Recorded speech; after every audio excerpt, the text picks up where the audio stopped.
Hello student, today we are going to start your Hindi subject in standard 5th. Today we are learning lesson number 5th. Lesson number 5th. क्या नाम है lesson number 5th का? जहाँ जा वहाँ रा. जहाँ जा वहाँ रा. So let us start.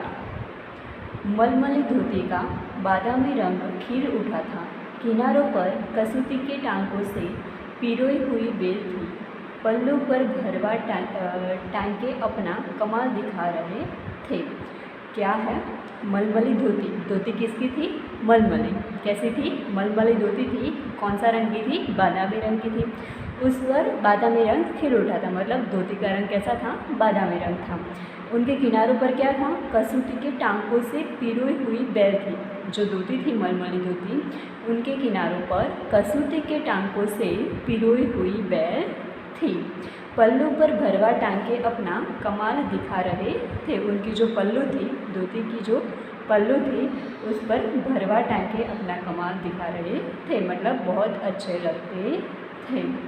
सुनहरे रूपहले बेलबुटों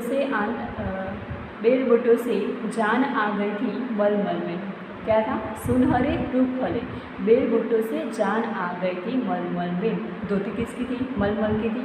तो उसके अंदर जो बेलबुट्टे थे उसके कारण वो बहुत अच्छे लगते थी, मतलब जान आ गई थी, मतलब बहुत सी अच्छी वो दिख रही थी. इन बेलबुट्टों को सजाया था इला सचानी ने. किसने सजाया था? इला सचानी. जिसने वर्क जो किया था बेलबुट्टों का, वो किसने किया था? इला सचानी ने किया था. ये क्वेश्चन आपके एग्जाम में भी आ सकता है. ओके, तो ध्यान से पढ़ना. जो मलमली धोती थी उन पर बेलबुट्टो किसने सजाया था? तो इला सचानी ने. ओके, इला की हिम्मत की अनूठी मिसाल है ये कढ़ाई के नमूने. क्या है? इला की हिम्मत की अनूठी मिसाल है ये कढ़ाई के नमूने. ये जो लेसन है वो है कढ़ाई के नमूने. के अंदर उन्होंने जो नक्शे काम किया, जो भरत काम किया था, वो सब इसमें दिया गया है. 26 साल की इला गुजरात के सूरत ज़िले में रहती है. इला कहाँ पर रहती है? गुजरात के सूरत ज़िले में वो रहती है. उनकी उम्र कितनी है? 26 साल की. कितनी है? 26 साल की. उनका बचपन अमरेली ज़िले के राजकोट गांव में अपना नाना के वहाँ बीता. उनका जो बचपन था, जब वो छोटी थी, तब वो कहाँ रहती थी? अमरेली ज़िले के राजकोट में वो उनके नाना के घर रहती थी. आप भी जाते हैं ना वैकेशन में अपने नाना के घर, पर ये जो इला थी वो तो अपने नाना के घर ही रहती थी. सांझ होते ही मोहल्ले के बच्चे घरों से बाहर आ जाते. कुछ मिट्टी में आड़ी तिरछी लकीरें खींचते, कुछ कनरे के पत्तों से पीट बजाते, कुछ गिट्टे खेलते, कुछ इधर उधर से टूट फूटे घड़ों के ठिकरे बटोर कर पिट्ठू खोलते. जब इन खेलों से मन भर जाता तो पेड़ों की डालियों पर झूला डालकर ऊंची ऊंची पैंग लेते और ऊंचा स्वर में एक साथ गाते, कच्चे नीम की नींबोरी सावन जल्दी आइयो रे. क्या है कि जो राजकोट, ये जो इला उनके नाना के घर रहती थी, वहाँ पर क्या होता था? जब शाम हो जाती थी तब सारे बच्चे उनके घर से बाहर निकल जाते थे. क्यों निकल जाते थे? खेलने के लिए. आप भी शाम को 5 साढ़े 5 बजे आप भी घर के बाहर निकल जाते हो खेलने के लिए. वैसे ये इनके नाना के मोहल्ले के जो सारे बच्चे थे वो भी बाहर निकल कर खेलते थे. क्या खेलते थे? वो वहीं पर दिया है. क्या खेलते थे? तो कुछ मिट्टी में आड़ी तिरछी लकीरें खींचते, तो कुछ कलर के पत्तों से पीटी बजाते, तो कुछ गिट्टे खोलते, कुछ इधर उधर से टूटे फूटे घड़ों के ठिकरे बटोर कर पिट्ठू खोलते. ये सब जो रमत है वो सब खेलते थे. और जब ये सारे रमतों खेलकर उनका मन जब भर जाता था, तब वो क्या करते थे? जो झूला खाते थे. कहाँ पर झूला खाते थे? तो पेड़ की जो डालियाँ होती है उन पर वो लोग झूला खाते थे, और ऊंचे झूला खाकर वो एक साथ सभी गाते थे कि कच्चे नीम की नींबोरी सावन जल्दी आइयो रे. ये सब वो गाते थे और बहुत मज़ा करते थे। ये क्वेश्चन भी आपके एग्ज़ाम में आ सकता है कि कौन कौन सी रमतें अमरेली के जो बच्चे हैं वो कौन कौन सी रमतें खेलते थे। तो यहाँ पर जो भी दिया है वो आपको इस क्वेश्चन के आंसर में लिखना होगा। ओके, और ये भी आ सकता है कि कौन सी जो लोग गा रहे थे एक ही साथ, जो गीत गा रहे थे वो कौन सा गीत था। तो ये गीत आएगा कच्चे नीम की नींबोरी सावन चलती आयो रे। तो उस क्वेश्चन के आंसर में ये गीत आपको लिखना होगा। ओके, नेक्स्ट, इला धाने में तो उनका साथ देती पर उनके साथ पेंगे नहीं ले पाती। रस्सी पकड़ने को हाथ बढ़ा दे मगर हाथ तो उठते ही नहीं थे। जो इला थी वो सब ये सभी जो बच्चे थे वो जब ये गीत गा रहे थे तो ये गाती तो सही पर क्या नहीं करती थी वो, उनके साथ पेंगे नहीं लेती थी, मतलब उनके साथ झूला वो नहीं जोती थी। क्यों नहीं जोती थी? क्योंकि जो रस्सी होती है उनको पकड़ने के लिए उनका हाथ ही आगे नहीं बढ़ता था, इसीलिए वो पेंगे नहीं लेती थी। वह चुपचाप एक किनारे बैठ जाती, मन ही मन सोचती, मैं भी ऐसा कुछ क्यों नहीं कर पाती हूँ। वो क्या करती थी? कोई किनारा होगा वहाँ पर वो बैठ जाती थी और सोचती रहती कि मैं ये क्यों नहीं कर पाती हूँ। बच्चे भी चाहते कि इला किसी न किसी तरह तो उनके साथ खेल सके। जो सारे बच्चे थे वो भी यही चाहते थे कि इला किसी न किसी पर उनके साथ खेल सके। कभी कभार वह पकड़म पकड़ाई और विष अमृत के खेल में शामिल हो जाती, क्योंकि पकड़म पकड़म और विष अमृत के खेल जो है उसमें कुछ पकड़ने वाला के उसमें हाथ का यूज नहीं होता था, इसीलिए ये इस रमत में शामिल हो जाते थे। ये क्वेश्चन भी आपके एग्ज़ाम में आ सकता है कि जो इला थी वो किस किस रमत में शामिल होती थी। तो किस किस रमत में शामिल होती थी? तो पकड़म पकड़ाई और विष अमृत के खेल में वो शामिल होती थी। ओके, साथियों के साथ जमकर दौड़ती मगर जब धप्पा करने की बारी आती तो फिर निराश हो जाती, क्योंकि वो धप्पा नहीं कर पाती थी। क्यों? क्योंकि उनके हाथ ही नहीं थे, इसीलिए वो धप्पा नहीं कर पाती थी, इसीलिए वो निराश हो जाते थे। हाथ ही नहीं उठेंगे तो धप्पा कैसे देगी।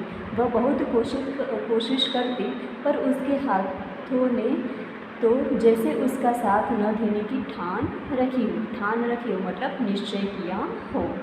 इला ने अपने हाथों की इस जिद को एक चुनौती माना। उनके हाथों की इस जो जिद थी तो इला ने सोच लिया कि ये तो एक चुनौती है, ऐसा मानकर वो उनका जीवन जो था वो गुजारते थे। ओके, नेक्स्ट, उसने वह सब अपने पैरों से करना सीखा जो हम हाथों से करते हैं। जो इला थी वो सब उनके जो पैर थे उनसे करती थी। क्यों? क्योंकि उनके हाथ नहीं थे, इसलिए वो कैसे हाथ से करती। तो जो भी काम हम हाथ से करते हैं वो सभी काम वो पैरों से करना सीख गई थी। दाल भात खाना, दूसरों के बाल बनाना, फर्श बुहराना, कपड़े धोना, तरकारी काटना, यहाँ तक कि तख्ती पर लिखना भी। क्या क्या काम वो पैर से करना शुरू कर दिया था उन्होंने? तो दाल भात खाते थे पैरों से ही। दूसरे की बाल बनाना मतलब दूसरे के बाल पर हैशटैग भी वो ले लेती थी। फर्श बुहराना, कपड़े धोना, तरकारी काटना, यहाँ तक कि तख्ती पर लिख भी सकती थी वो। ये तो हम हाथ से ही लिख सकते हैं, पर ये जो थी उन्होंने पैरों से लिखना भी स्टार्ट कर लिया था।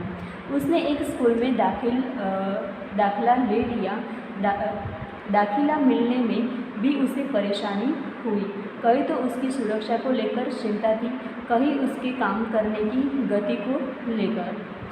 किसी काम को तो वह इतनी फुर्ती से कर जाती कि देखने वाले दंग रह जाते। ऐसा काम जो था वो करती तो हम भी, हमारे हाथ है फिर भी ये ऐसे काम हम नहीं कर सकते, वैसे काम वो कर देते। तो जो देखने वाले थे वो सब दंग रह जाते हैं, मतलब कि उनको नवाई लग जाती थी। किसी के काम तो वह इतनी फुर्ती से करती कि देखने वाले दंग रह जाते, पर किसी किसी काम में थोड़ी बहुत परेशानी तो आती ही थी, क्योंकि जो हम हाथ से करते हैं वैसे पैर से करेंगे तो थोड़ी सी तो परेशानी आने ही वाली है, तो उनको ऐसी परेशानी आती रहती थी। वह परेशानियों के आगे घुटने टेकने वाली नहीं थी, पर ये जो लड़की थी वो परेशानियों के आगे घुटने टेकने वाली नहीं थी, मतलब वो छोड़ देने वाली नहीं थी। उसने 10वीं कक्षा तक पढ़ाई की। कैसे पढ़ाई की? तो पैरों से लिखकर उन्होंने 10वीं कक्षा तक पढ़ाई की थी। वह 10वीं की परीक्षा पास नहीं कर पाई। इला को यह मालूम न था कि परीक्षा के लिए उसे अतिरिक्त समय नहीं मिल सकता है। वो 10वीं की जो एग्ज़ाम थी वो पास नहीं कर पाई। क्यों? क्योंकि उसको मालूम नहीं था कि उसको अतिरिक्त मतलब बहुत ज़्यादा मतलब जो टाइम होता है उससे ज़्यादा समय मिल पाएगा, ऐसा उनको पता नहीं था। उसे ऐसे व्यक्ति की सुविधा भी मिल सकती थी जो परीक्षा में उसके लिए लिखने का काम कर सके, पर उन्होंने ऐसा नहीं किया क्योंकि उनको पता ही नहीं था कि ऐसा कुछ होता है, मतलब जो जिसके हाथ में होते तो दूसरे भी उनकी एग्ज़ाम दे सकते, उनको ऐसा पता नहीं था, इसलिए उन्होंने ऐसा कुछ किया नहीं। यह जानकारी इला को समय रहते मिल जाती तो कितना अच्छा रहता। उसे इस बात का दुख है, पर यहाँ आकर सब कुछ खत्म तो नहीं हो जाता ना। उसको ये पता नहीं था, काश उनको जो पहले पता चल जाता तो वो 10वीं की एग्ज़ाम भी पास कर लेते। तो पर उसको ये बात का दुख था, पर वो फिर भी ये मानती थी कि यहाँ आकर हम हमारा सब कुछ खत्म तो नहीं हो गया ना, हम अभी भी आगे जा सकते हैं। उसकी माँ और दादी कशीदाकारी करती थी। वह उन्हें सुई में रेशम पिरोने से लेकर बुटियाँ उकेरती हुई देखती। न जाने कब उसने कशीदाकारी करने की ठान ली। यहाँ भी उसने अपने पैर की अंगूठे का सहारा लिया। दोनों अंगूठे के बीच सुई थामकर कच्चा रेशम पिरोना कोई आसान काम नहीं था। आपको पता है कि जो सुई होती है तो सुई में हम धागा डालते हैं तो हमें से भी इतना जल्दी नहीं हो सकता है, मतलब हमें भी देर लगती है, हम हाथ से डालते हैं फिर भी हमें ये आसान नहीं लगता है। पर ये जो इला थी वो तो उनके पैरों से सुई में धागा डालती थी। ये तो पैरों से डालना तो आसान नहीं था, फिर भी ये काम वो करती थी। और ये उसने किसी ने सिखाया ना था, उनकी मम्मी जो थी वो ये काम करती थी, तो उन्होंने ये देखकर उन्होंने निर्णय ले लिया था कि मुझे भी ये काम करना है, तो वो अपने आप ही वो सीख गई थी। पर कहते हैं न, जहाँ चाह वहाँ राह। उसके विश्वास और धैर्य ने कुदरत को भी झुठला दिया। ऐसी कहावत है कि जहाँ चाह वहाँ राह, मतलब कि हमने जैसा चाहा वैसा ही हमें राह उनका मिल सकता है। तो ये जो इला थी उसने भी चाह लिया था कि मुझे ये काम करना है, तो उन्होंने ये काम करके सबको दिखा दिया। 15-16 साल की होते होते इला काठियावाड़ी कशीदार में माहिर हो चुकी थी। कितने साल में? 15-16 साल के साल में। कौन सी कशीदाकारी में वो माहिर हो गई थी? तो काठियावाड़ी कशीदार में वो माहिर हो गई थी, मतलब बहुत ऊँचे आ गई थी। किस वस्त्र पर किस तरह के नमूने बनाए जाए, कौन से रंगों से नमूने खिल उठेगा और टांके कौन से लगे, ये सब वह समझ गई थी। जब 15-16 साल की थी तब ये सब सारा उनको सारा ये जो नॉलेज था वो समझ गई थी। एक समय ऐसा भी आया, अब उसके द्वार काढ़े गए परिधानों की प्रदर्शनी लगी। इन परिधानों में काठियावाड़ के साथ साथ लखनऊ और बंगाल भी झलक रहा था। एक समय ऐसा भी आ गया कि जो इन्होंने कशीदारी की थी उनका क्या लग गया था, जो प्रदर्शन लग गया था। जैसे कि हम लगाते हैं ना प्रदर्शन, कुछ प्रोजेक्ट है तो ऐसा कुछ बनाकर प्रदर्शन लगाते हैं, तो इन्होंने जो काम किया था वो भी उनका प्रदर्शन में खिल उठा था। और ये प्रदर्शन में काठियावाड़ के साथ साथ लखनऊ और बंगाल की भी झलक हो रही थी। इला ने काठियावाड़ी टांकों के साथ साथ और कई टांकों भी इस्तेमाल किए थे। पत्तियों के चिकनकारी से सजाया था। डंडियों को कांथा से उभारा था। क्या क्या किया था उन्होंने? जो पत्तियों थी उनको चिकनकारी से सजाया था, जो डंडियाँ थी उनको कांथों से उभारा था। पशु पक्षियों की छातीमय आकृतियों को कसौटी और जंजीर से उठा रखा था। पारंपरिक डिज़ाइनों में यह नवीनता सभी को बहुत भाई। तो आपको ये क्वेश्चन भी आ सकता है कि जो इला थे उनका जो प्रदर्शन था उनमें कौन कौन सी डिज़ाइनें बना गई थी। तो आपको ये लिखना होगा कि इला की पत्तियों की चिकनकारी से सजाया था, डंडियों के कांतों से उभरा था, पशु पक्षियों की छाती में आकृतियों को कसौटी और जंजीर से उठा रखा था। ओके। इला के पाँव अब रुकते नहीं, आंखों में चमक, होठों पर मुस्कान और अनूठा विश्वास लिए वह सुनहरी रूपहली बुटियों उकेरते थकती नहीं है। जैसे हम हाथों से करते हैं फिर भी थक जाते हैं, पर ये जो थी इला वो तो पैरों से करती थी फिर भी थकती नहीं थी और करते ही रहती थी। तो आपको समझ में आ गया कि कोई भी काम आसान नहीं होता है, जैसा हम चाहते हैं वैसा हमें राह मिल जाता है। तो आपको भी ऐसा कुछ करना चाहिए। आपको तो हाथ और पैर दोनों हैं, तो आपको भी ऐसा कुछ करना चाहिए जैसे आप भी आगे आ सकते हो। जैसे कि तुम्हारे क्लास में फर्स्ट आ सकते हो, तो आपके जो पेरेंट्स थे वो कितने खुश हो गए। तो आपको भी ऐसा कुछ करना है इलाका जैसा। तो आपको भी निर्णय ले लेना चाहिए कि मैं भी कुछ आगे जाऊँगा। ओके। अब हमारी यहाँ पर स्टोरी जो है वो फिनिश होती है एंड नेक्स्ट वीडियो में हम हमारी जो एक्सरसाइज है वो सॉल्व करेंगे।